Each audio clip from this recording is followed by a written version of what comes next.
ভোরের রোদে উজ্জ্বল ছিল ক্যাচমমের রান্নাঘর। পিকনিক ব্যাগে খাবার গোছাচ্ছিলেন। পাশে মিনি আনন্দে লাফাচ্ছিল। আজ তারা বনভোজন করতে যাচ্ছে। তারা তিনজনে বেরিয়ে পড়ে ছোট্ট এক জাদুময়ী বলের পথে। হেঁটে যাচ্ছিলেন হাতে জাদু কম্পাস নিয়ে।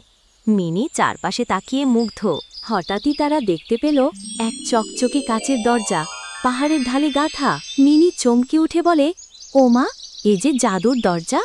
ক্যাচমম চোখ বড় করে তাকালেন। দরজা খুলতেই দেখা হলো এক অবিশ্বাস্য দৃশ্য। চকোলেটের নদী, মার্শমেলো গাছ, লিকারিশ সেতু। মিনি আনন্দে দৌড় দিল। ক্যাচমম তার পিছু পিছু। আর ক্লামজি লাফ দিয়ে ঢুকে পড়ল জেলিবিন ঝোপে। কিন্তু হঠাৎ ক্যাচমমের পা এক ফাজি কাদায় ডুবে যেতে লাগল। তিনি শান্তভাবে বললেন, আহা, এটা তো কোনো ফাঁদ। মিনি তাকে টানতে লাগল। ঠিক তখনই হা হা হাসিতে ভেসে এলো পাউডার কুইনের কণ্ঠ। কালো লোম, চকচকে কেপ, চোখে ভিলেনি শেড। সে এসে দাঁড়ালো এক চকলেট পাথরের ওপর, হাতে এক চিনি লাঠি। সে মাটি ঠুকতেই বেরিয়ে এলো এক ডেজার্ট মনস্টার। মিনি ভয় না পেয়ে শুরু করল জেলিবিন ছুঁড়ে দানবকে ব্যস্ত রাখতে। সে হাসি মুখে বলে, এই নাও মিষ্টি। মনস্টার মাথা কাত করে তাকায়। ততক্ষণে ক্লামজি ভুল করে এক বালতি চিনি দানবের চোখে ঢেলে দেয়।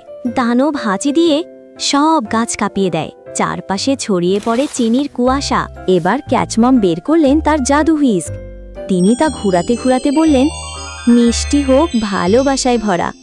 আর মুহূর্তেই মনস্টার রূপ নেয় এক ভাসমান কিউট কাপকেক বেলুনে। পাউডার কুইন পালাতে গিয়ে জড়িয়ে পড়ল ক্যারামেল লতায়। সে গো গো করে বলে, আবার হারলাম। সবশেষে ক্যাচমম হুইস্ক ঘুরিয়ে কাচের দরজা বন্ধ করে দিলেন। মিনি একবার দরজার দিকে তাকিয়ে বলল, বাই বাই। তারা বাড়ি ফিরে এসে বসে চকলেট খেতে খেতে হেসে উঠল।